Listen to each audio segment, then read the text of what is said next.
Hello students, today we will learn about transportation in animals and plants, class 7th. All organisms need food, water and oxygen for survival. They need to transport all these to various parts of their body.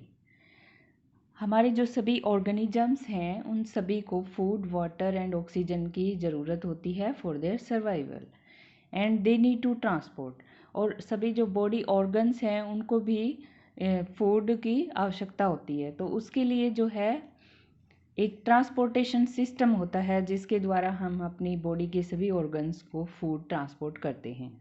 इसका जो main substance है या एक fluid होता है जो कि oxygen को और जो हमारे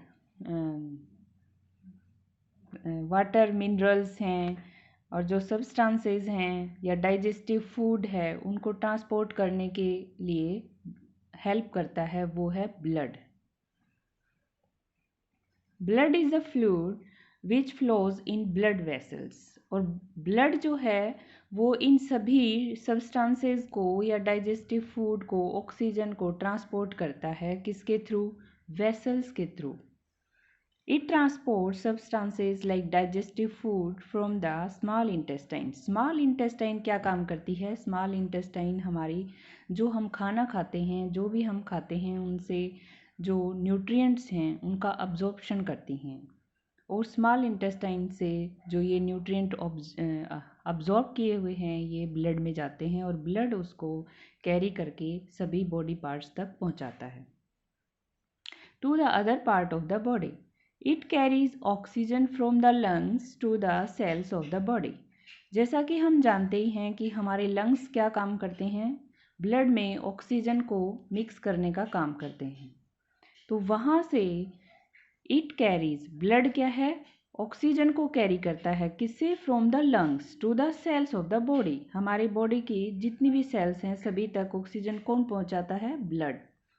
it also transport waste for removal from the body. अच्छा, सभी बॉडी ऑर्गन्स जो भी एक्टिविटीज़ करते हैं इनमें फूड का ब्रेक डाउन होता है, बहुत सी केमिकल रिएक्शंस होती हैं जिसमें बहुत सारे वेस्ट प्रोडक्ट्स भी बनते हैं। इन वेस्ट प्रोडक्ट्स को रिमूव करने का, हमारी बॉडी में हम नहीं रख सकते इनको रिमूव करने का काम कौन करता है? ब्लड करता है। जो रिमूवल होता है, जो वेस्ट मटेरियल होता है वो ब्लड में पहुंचा दिया जाता है और उससे ये बाहर निकाल दिया जाता है। How does the blood carry various substances? Blood कैसे कैरी करता है वेरियस सब्सटेंसेस को? Blood is composed of fluid called plasma. Blood में क्या है कि बहुत सारे सब्सटेंसेस होते हैं जो कैरी करते हैं किसको? इन जो न्यूट्रिएंट्स हैं जो हमने स्मॉल इंटेस्टाइन ने जो अब्जॉर्ब किए हैं उन न्यूट्रिएंट्स को।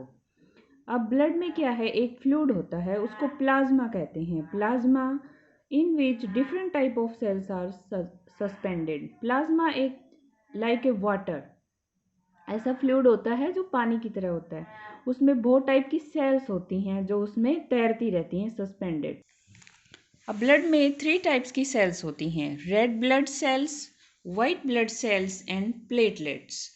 रेड ब्लड सेल्स जो हैं उनमें एक रेड पिगमेंट्स होता है, इसको हम हीमोग्लोबिन कहते हैं। हीमोग्लोबिन क्या काम करता है? हीमोग्लोबिन ऑक्सीजन को ट्रांसपोर्टेशन का काम करता है, ऑक्सीजन को बाइंड करता है और फिर उससे ट्रांसपोर्ट करता है। Haemoglobin binds with oxygen and transport it to all the parts of the body and ultimately to all the cells. The presence of haemoglobin makes blood appear red. जो blood है वो रेड कलर का किस लिए दिखाई देता है? जो आरबीसी हैं, रेड ब्लड सेल्स, उनमें हीमोग्लोबिन होता है, उस हीमोग्लोबिन की वजह से ही हमें रेड ब्लड दिखाई देता है, ब्लड का कलर रेड दिखाई देता है। The blood also have white blood cells. White blood cells जो हैं इनको हम ये फाइट करती हैं अगेंस्ट जर्म्स दैट में एंटर आवर बॉडी। अगर हमारी बॉडी में कोई भी किसी के भी थ्रू, जैसे नाक के थ्रू, सांस के थ्रू, जो हम सांस लेते हैं उसके थ्रू, खाना खाते हैं उसके थ्रू, जो भी जर्म्स हमारी बॉडी में या फॉरेनर बॉडीज़ हमारी बॉडी में एंटर करती हैं तो उसके अगेंस्ट फाइट करती हैं WBC, white blood cells. The clot is formed. हमारे कई बार चोट लग जाती है तो उसमें ब्लीडिंग होने लग जाती है, थोड़ी देर बाद वो ब्लीडिंग रुक जाती है, वहाँ पे ब्लड इकट्ठा हो जाता है। वो किस वजह से होता है? अगर ब्लड इकट्ठा नहीं होगा तो ब्लीडिंग होती रहेगी। तो ये किस वजह से होता है? ब्लड की क्लोटिंग होने से। क्लोटिंग किसकी वजह से होती है? प्लेटलेट्स की वजह से। The clot is formed because of the presence of another type of cells in the blood called platelets. तो प्लेटलेट्स वो सेल्स होती हैं जो कि ब्लड क्लोटिंग का काम करती हैं। क्लोटिंग मतलब खून को जमाने का काम करती हैं एक जगह पे इकट्ठी होके, और जहाँ पे हमारे चोट लग जाती है, जहाँ ब्लीडिंग होती है, वहाँ पे प्लेटलेट्स इकट्ठी होके ब्लड को क्लोट कर देती हैं। ब्लड जो है हमारी बॉडी में फ्लो करता है, तो वो किसके थ्रू फ्लो करता है? एक ट्यूब लाइक स्ट्रक्चर्स होती हैं हमारी बॉडी में, उनको there are different type of blood vessels बोलते हैं इन द बॉडी। अब क्या है कि 2 टाइप्स ऑफ ब्लड वेसल्स क्या हैं? 2 तरह की होती हैं, आर्टरीज एंड वेन्स। इनको बोलते हैं हम आर्टरीज एंड वेन्स। आर्टरीज क्या काम करती हैं? Arteries carry oxygen rich blood. हमारे हार्ट में चैम्बर्स बने होते हैं, तो 4 चैम्बर्स होते हैं, जिनमें 2 चैम्बर्स होते हैं उनमें ऑक्सीजनेटेड ब्लड बोलेंगे, यानी ऑक्सीजन रिच ब्लड, ऐसा ब्लड जिसमें ऑक्सीजन मिक्स हुई है, ऐसा ब्लड। तो वहाँ से आर्टरीज ब्लड को ले जाती हैं, कैरी करती हैं और ट्रांसपोर्ट करती हैं हमारे बॉडी पार्ट्स को। Arteries carry oxygen rich blood from the heart to all parts of the body. Since the blood flow is rapid and at a high pressure, the arteries have thick elastic walls. अब कई बार क्या होता है कि blood का जो circulation होता है कई बार धीरे होता है, कई बार जो ब्लड का फ्लो होता है वो बहुत तेज होता है।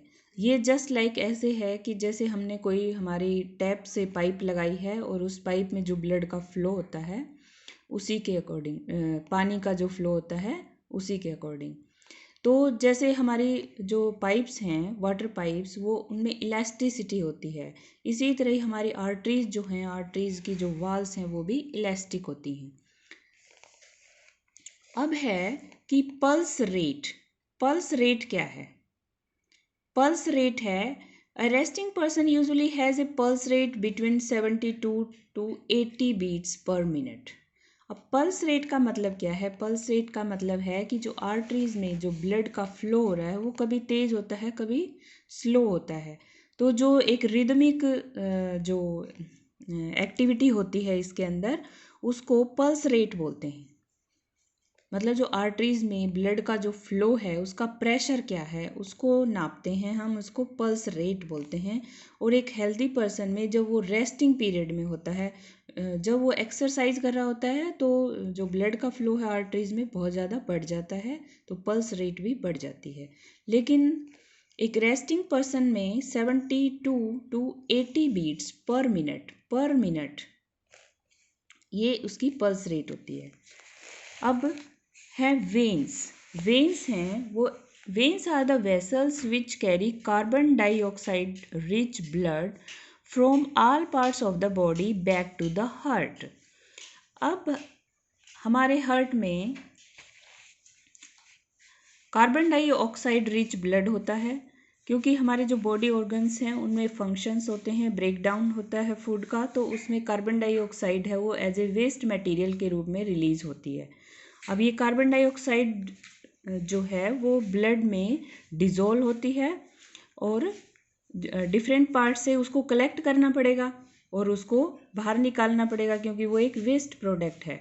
तो वो काम करती हैं वेन्स क्या करती हैं? कार्बन डाइऑक्साइड रिच ब्लड को कैरी करती हैं from all parts of the body, सभी बॉडी पार्ट से कलेक्ट करती हैं और बैक टू द हार्ट, और हार्ट में इसको पहुंचा देती हैं। और हार्ट से फिर ये कहाँ जाता है?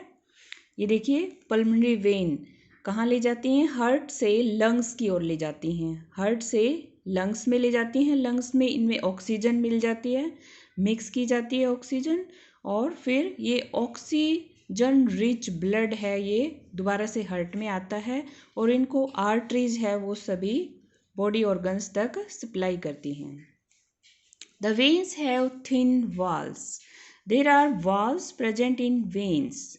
अब वेन्स में क्या होता है कि वाल्व्स प्रेजेंट होते हैं which allow blood to flow only towards the heart, जो ब्लड को अलो करते हैं सिर्फ हार्ट की तरफ फ्लो करने के लिए।